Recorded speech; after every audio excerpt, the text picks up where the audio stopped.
Hey, Mrparka here to review one from Wax Films. It will be released shortly on Legit Disc, but this is the Blackface Killer, previously known as the Minstrel Killer, or Ministry Killer, Minstrelly Killer. I'm sorry, I can't talk at all. You guys know this, though, if you're watching this. But anyways, the title obviously has probably changed for people not knowing what Minstrel was, which is essentially a blackface type deal. But if you guys are not familiar with Wax Films, they released the movie Replicator, and there was another one that Dark Dealer. Dark Dealer was an anthology with one great story, one okay, and one bad story, and Replicator was a ridiculous sci-fi sex romp. But Blackface Killer, I think, is their best picture they released. It's definitely a grindhouse throwback, and you guys, the director you'll be familiar with if you've seen the movie Scarlet Worm. Blackface Killer was actually made before Scarlet Worm, and the Scarlet Worm is a really cool, modern, violent Western film. This has a lot of the same cast and crew in it, and without watching the special features, I wouldn't even know it was the same director, but there is some style similarities.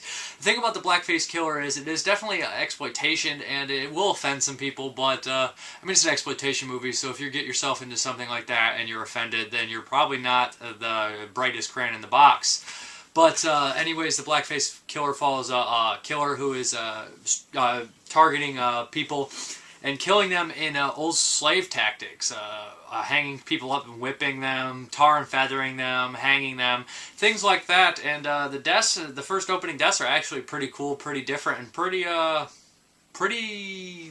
brutal, actually, as the word I guess I'm looking for, as generic as it is, but.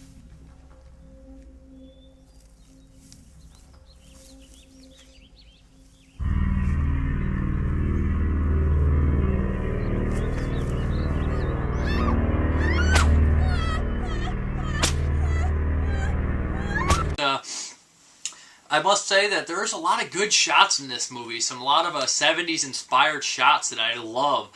The opening shot with the tree, the hang and the zoom out and the whipping, the climbing underneath the barn to get away, or the porch, and of course the runaway shootout scene is a really great scene.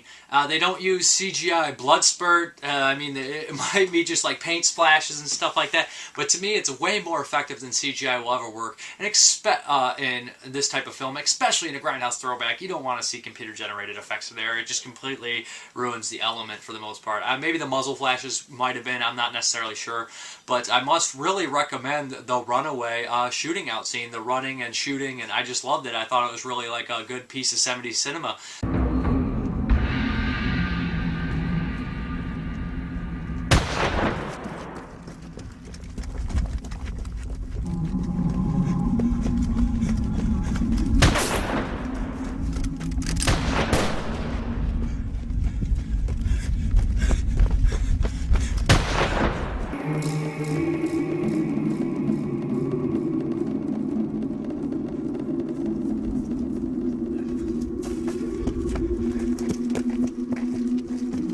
Got you now, you son of a...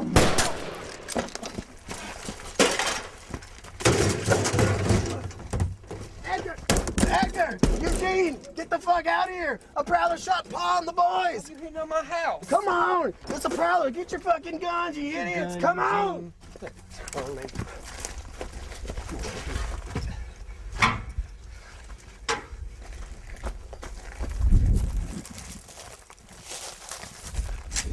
Watch the corner over there!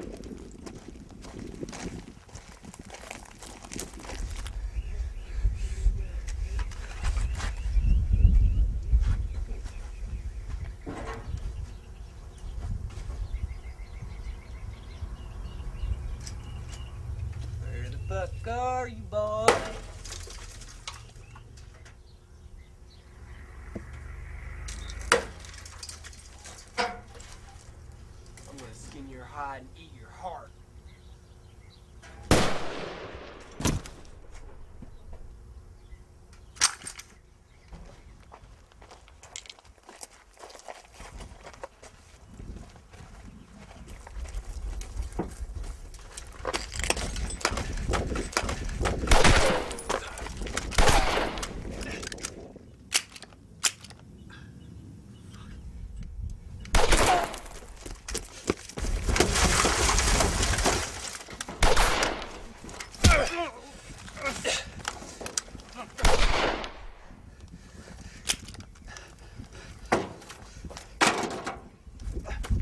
that you really don't see anymore. And another cool thing about this movie is there is a lot of racial tension. The main cop here is also the director, has a history with his wife, and she had cheated on him with a black guy in the 70s down in Texas. So, I mean, it's not really the most politically correct thing here. He's angry about it, and he's obviously a little racist about the whole situation.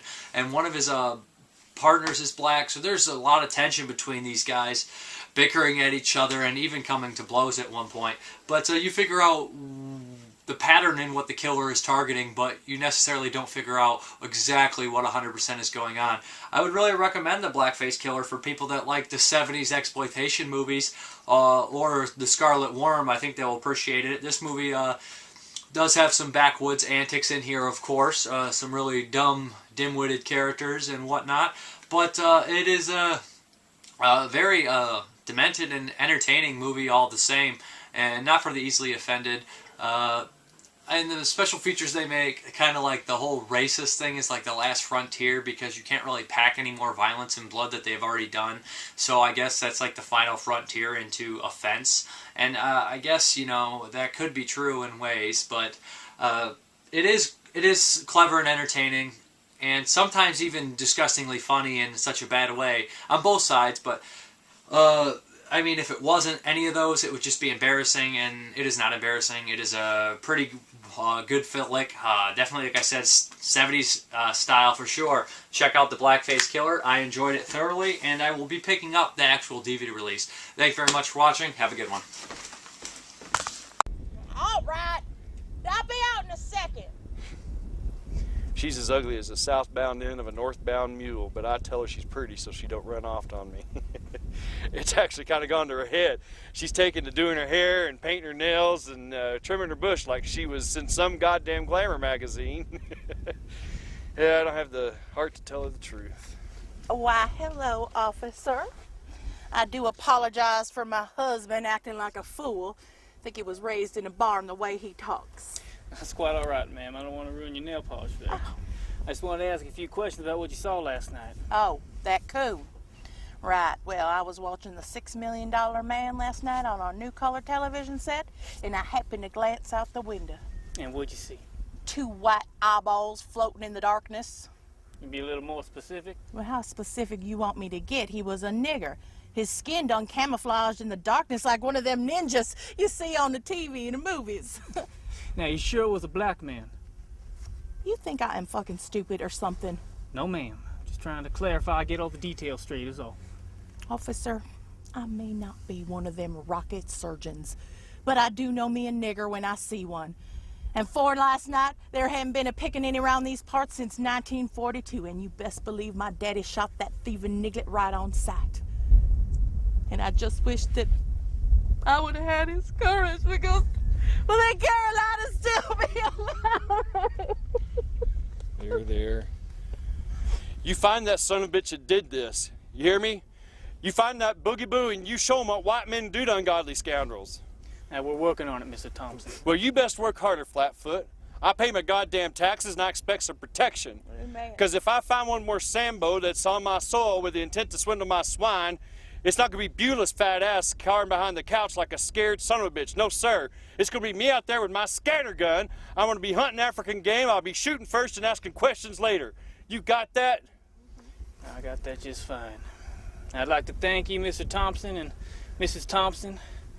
If I have any more questions for you, I know where to find you. Well, thank you, officer, and y'all have yourself a wonderful day now. Thank you. And that's a lovely color you got on your nails there. Oh, thank you. You see that? Now why can't you compliment me like he did? You stupid twat. He's just pulling your leg. You look like a dog's cock.